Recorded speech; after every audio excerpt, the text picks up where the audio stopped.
beat one competitor with a century of aerospace experience, Boeing.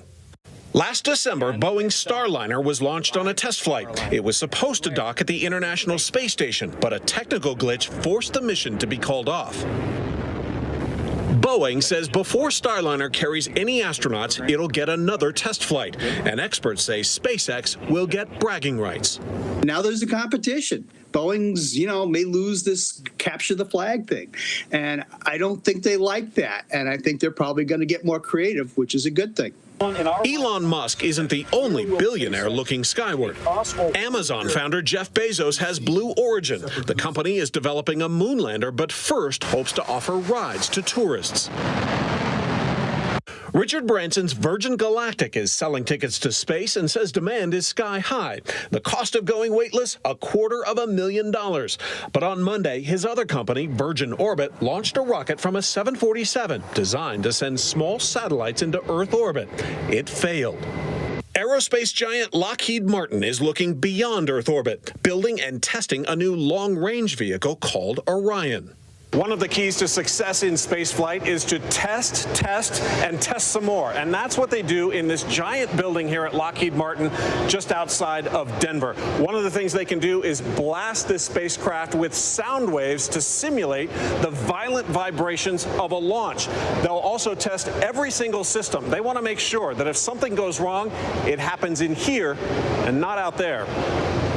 Orion seats up to 4 in a capsule design that's a throwback to the 1960s. What is on top here? Yeah, so way up in the top, you'll see what looks like a cone. A lot of folks will recognize that. It looks like Apollo, and the answer is yeah, it's a capsule, and that's because physics hasn't changed. And capsules are still the best. Capsules are still the best. The more we run our simulations, the more we realize those folks with the slide rules and the chalk on the chalkboard were right. Orion is part of NASA's Artemis program, launched into space on the biggest rocket ever, called SLS. The mission? To fly astronauts, including the first women, to the moon by 2024.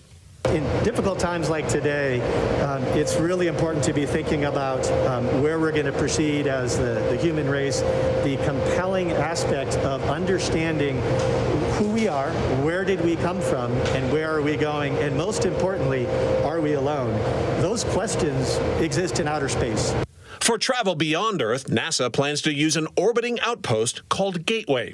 This is a concept for where the astronauts would live and work during the time that they're orbiting around the moon. And why do you need it, though? Why not just fly from Earth, land on the moon, and do your thing? Yeah, because this allows us to go anywhere on the moon.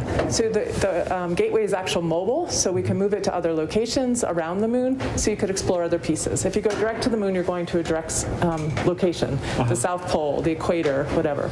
This allows you to do that, come back up here, collect and do some science with what you've collected, and then maybe move to a different location and then do some more. Think of it as a pit stop in deep space.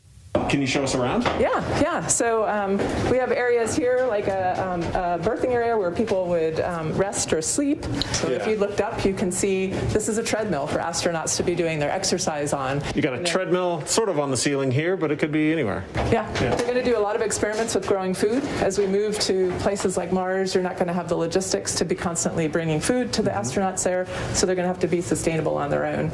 Before humans go to Mars, which is planned for the mid-2030s, robot explorers will go first.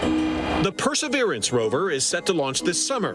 Part of its mission is to collect rock samples that for the first time will eventually be taken back to Earth. In January, we suited up to take a closer look at the mission inside the clean room at NASA's Jet Propulsion Laboratory in Pasadena, California.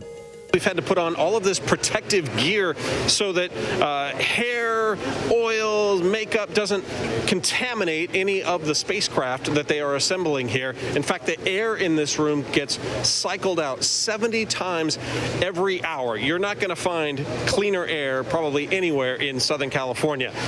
Why is 2020 the year that everybody wants to go to Mars? Earth and Mars are in different orbits, and so once every 2 years they align so that we can actually get there in an efficient way. And so then this rover in particular is going to collect samples that we want to bring back to Earth someday and look for signs of past and present life. And so in order to do that properly, we want to make sure that we, the Earthlings, are not inside the sample tubes. And so we have to do things like be in a clean room and wear all of this protective gear to make sure that we don't contaminate the spacecraft and the instruments. Perseverance will have company, a first-of-its-kind Mars helicopter. So we have 2 cameras on board. There are kinds of terrain, steep terrain, cliffs, going over tough sand dunes. Those are the kinds of places that we can reach that no rover could ever get to. Space exploration is more global than ever. This year, China is planning an unmanned mission to the Red Planet and also wants to collect rocks on the moon and fly them back to Earth. India is also launching a moon lander, and the United Arab Emirates will send a probe to study the Martian atmosphere. Yeah, in the last decade, we've doubled the number of space agencies that are out there. Almost every country is now creating their own space agency.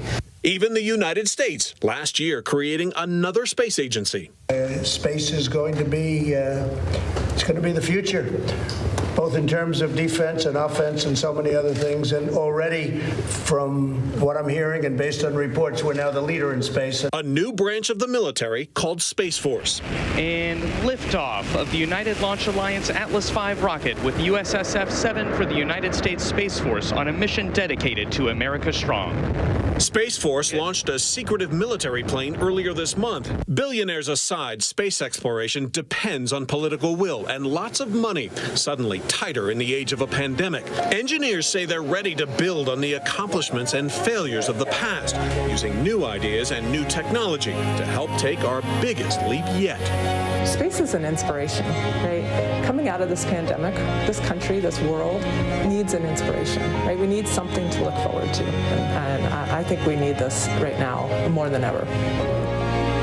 Our thanks to Clayton. Streaming coverage on ABC News Live and Nat Geo will begin tomorrow at 3 p.m. Be sure to stick with us as we bring you, weather permitting, that historic launch.